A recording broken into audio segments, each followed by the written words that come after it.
Bueno, seguimos en La Mira, recibimos ahora a Ricardo Galarza, vamos a analizar todo este desatino, como lo titulaste vos, Ricardo, del gobierno ecuatoriano y bueno, y el conflicto diplomático que se generó en los últimos días. ¿Cómo estás? Muy bien, ¿y vos, Federico? Todo bárbaro.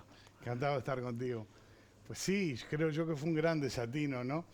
Una vergüenza, en realidad es algo muy grave lo que hizo el gobierno de Ecuador al enviar a la policía a incursionar en la Embajada de México, que es una sede diplomática y por tanto se considera este, territorio del país extranjero que la ocupa, ¿no? Entonces, eh, habrás visto todos estos días o estas horas, porque esto fue el viernes, eh, las condenas de la Unión Europea, de la ONU, de la OEA, en fin, no era para menos porque es un hecho, como digo, muy grave. Lo que sí llama la atención son dos cosas.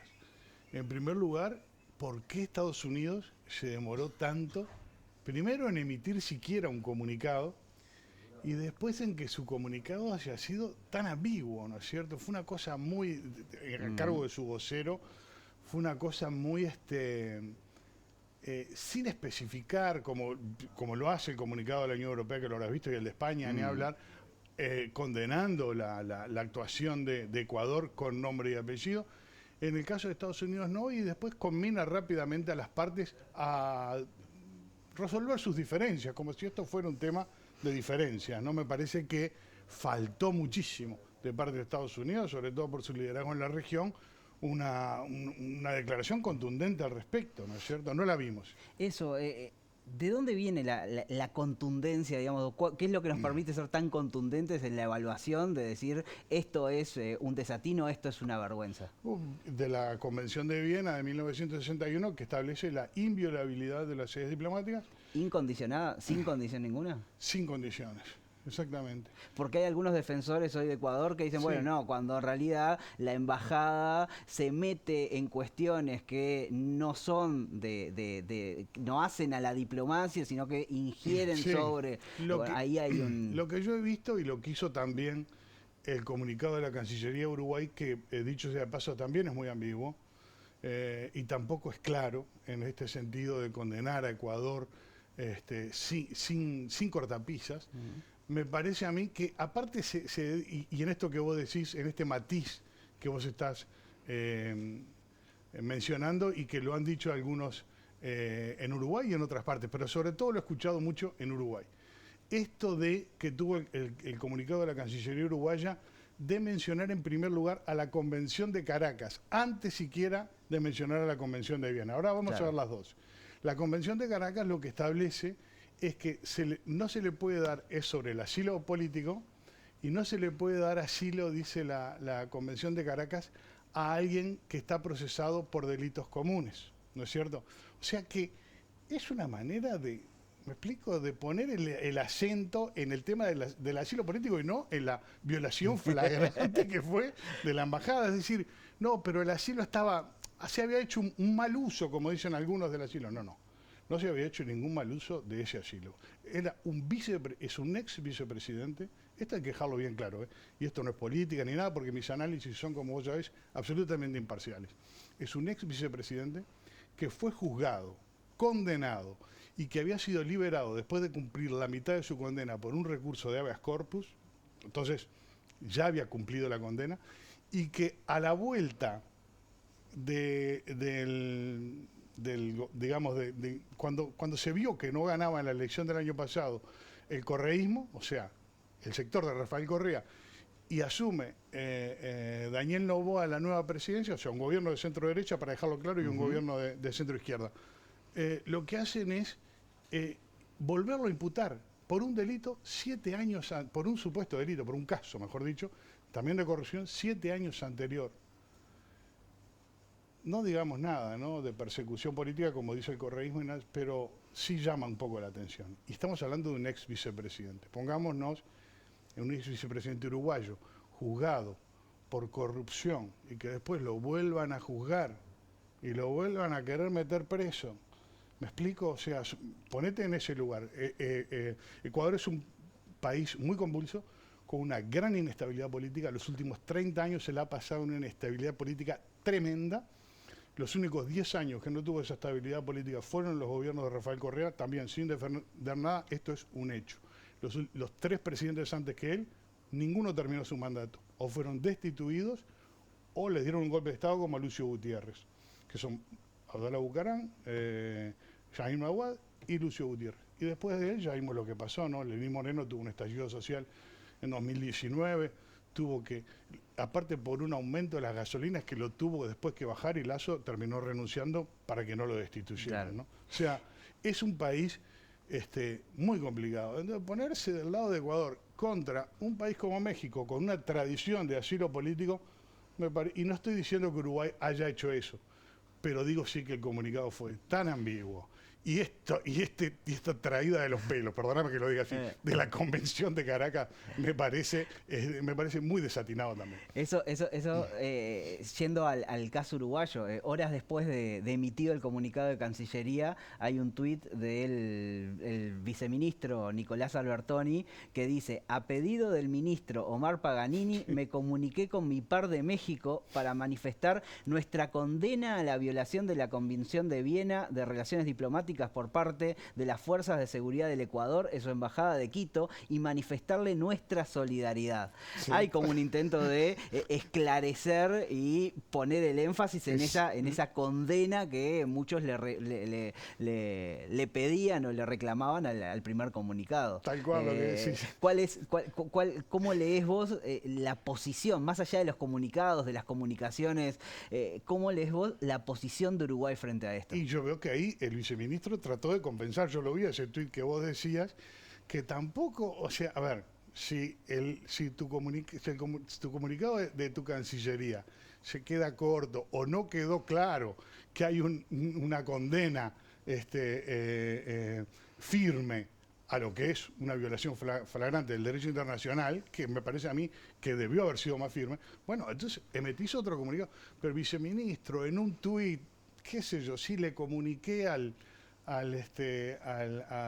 mi par de México la solidaridad de Uruguay, en fin, me parece que se trató de subsanar algo que había venido mal dado de inicio, ¿no? Como quedó claro. Y el día después, ¿qué pasa o qué podemos esperar de las relaciones diplomáticas y cómo este episodio puede teñir otro tipo de relaciones y posicionamientos en los distintos países? Bueno, por eso te decía que me parecía importantísimo que la condena fuera inequívoca, y lo ha sido, ¿no? Vamos a dejar las cosas claras. Ha sido inequívoca. Me parece que con matices en algunos casos. Pero me parece importantísimo porque es algo muy grave que no se puede permitir, y es el hecho más disparatado desde que la región, desde que Latinoamérica ha vuelto, entró en transición a la democracia, digamos, en la década de los 80. Para dejar claro la gravedad del hecho. Ahora, es interesante esto de Estados Unidos, ¿no? De que se haya demorado tanto y que después el comunicado haya sido tan lavado, ¿no es cierto? Si vos me permitís una reflexión, quien crea que un gobierno latinoamericano, antes de incursionar en la Embajada de México, no consultó o no le avisó a Washington, no conoce los gobiernos latinoamericanos, por lo menos los de centro derecha, y no conoce Washington, pero bueno, es una suposición. En todo caso, queda muy rara la posición de Estados Unidos en esto, porque estamos hablando de un continente donde tenemos una Carta Democrática, la Carta Democrática de la OEA, donde es un continente donde Estados Unidos tiene la mayor influencia, desde luego, pero donde nos hemos dado una democracia que no tiene nada que ver con las otras partes del mundo donde Estados Unidos disputa hegemonías, disputa intereses y demás, como el Medio Oriente, como el Asia y Eurasia, e incluso el Lejano Oriente. Acá vivimos en democracia desde hace mucho tiempo. Entonces me parece que Estados Unidos se tiene que dar cuenta de que es muy diferente esta parte del mundo a las otras partes del mundo con la que él también como superpotencia trata. Eso por un lado. Y desde el punto de vista de la región queda un poco dividida la región, no porque nadie esté en favor de lo que hizo Ecuador, sino porque, como digo, hay algunos que matizan esa condena. Y por otro lado, dentro de Ecuador mismo, cómo queda el gobierno de Daniel Noboa, ¿no? Que acaba de asumir a fines del año pasado. Hace 2 meses le estalló, como hemos visto, todo este problema del narco, de las bandas del narcotráfico que le habían tomado las cárceles y algunas zonas del país, incluso de Quito, y ahora tiene este problema diplomático que no sé cómo lo va a resolver. México acaba de romper relaciones con Ecuador, y aparte su mandato no es de 4 años, es de 2, porque él completa el mandato que dejó Guillermo Lasso. Entonces, ojo, porque es un país muy convulso, como digo, con un problema de narcotráfico no menor y que se desborda un poco a la región.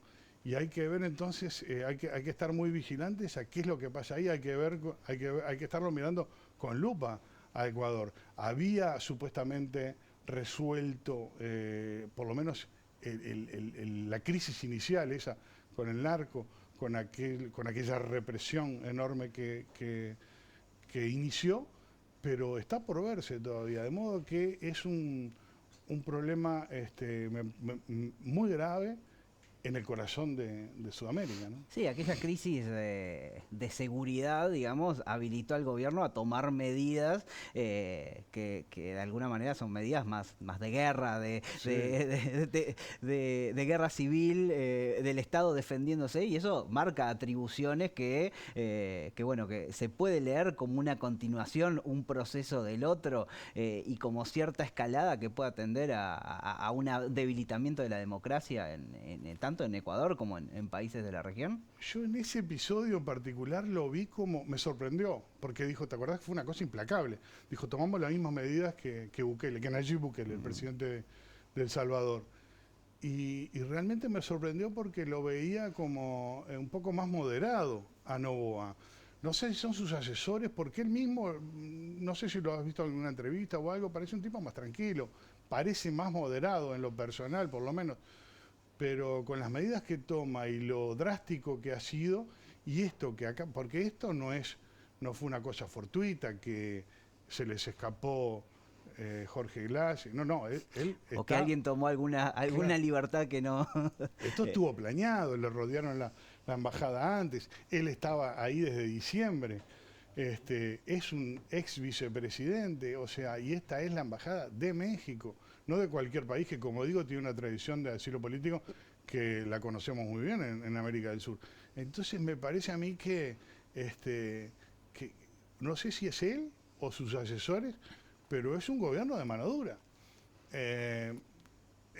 Vos me dirás, en el caso de la banda del narcotráfico que amenazaban al gobierno, que tomaron un canal de televisión, que tomaron varias cárceles, ameritaba. Bueno, es posible que sí, pero en este caso se ha visto, es una reacción absolutamente intempestiva y como digo, grave. Bukele tampoco es un amigo muy férreo de la democracia y de las instituciones. Hay un modelo que empieza a permear en otras democracias bueno, quizás tolerancia a ciertos líderes que toman medidas duras en pos de la seguridad y en pos de la seguridad sacrificar otros valores u otras libertades. Sí, es interesantísima la pregunta, porque si vos te fijas, todos estos líderes que hablamos, y no digo Noboa porque, como te dije, no lo descifro todavía desde el punto de vista personal. Pero bueno, Bukele, digamos, Bolsonaro en Brasil y Milei en Argentina, por nombrar a 3, son líderes populistas. La democracia, que como dije nos costó mucho reconquistarla, está en crisis de representación. La gente entiende que los políticos viven en una élite que no conocen los problemas de la gente y que no les interesa conocerlos, y cuando eso se combina con un problema de seguridad tan enorme como el que había en El Salvador, que eso sí que era tremendo, no se podía ni caminar por la calle, la gente empieza a decir, bueno, pero entonces, ¿para qué nos sirve votar? ¿Para qué nos sirve la democracia? Apoyemos a este líder que tiene estos rasgos autoritarios, pero nos va a resolver un problema urgente que tenemos, que es que queremos salir a la calle, queremos ir al supermercado, querés ir al cine con tu novia, en fin, un montón de cosas, ¿no? Entonces, ahí es cuando me parece a mí, esto es de toda la vida, ¿no es cierto? Entonces ahí es cuando se empieza a degenerar un poco, la gente empieza a desconfiar del sistema, empieza a perderle fe y el sistema empieza a perder representación y surgen estos líderes, que por lo general es un líder carismático, que viene con la motosierra, o sea, una cosa disparatada totalmente, pero bueno, la gente lo vota, ¿viste? O diciendo, o haciendo estos golpes de efecto y estas demostraciones de poder, de poner a todos pelados, en fin, en un pabellón así, a todos los presos, unos modos nada democráticos, ¿no es cierto?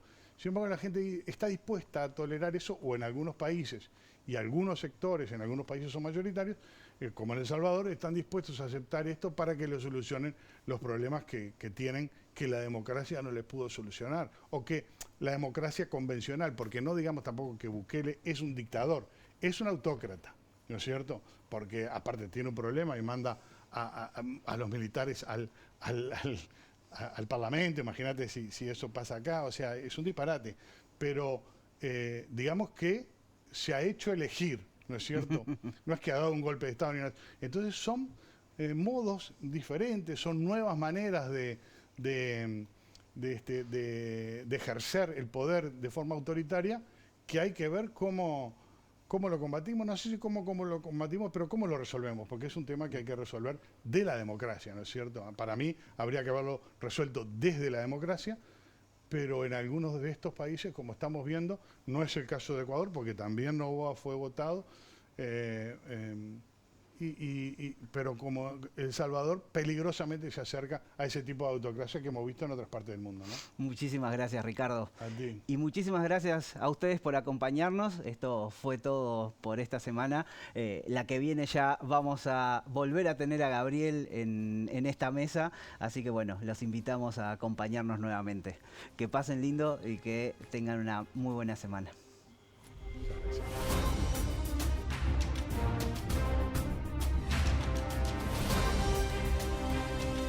Este programa fue una presentación de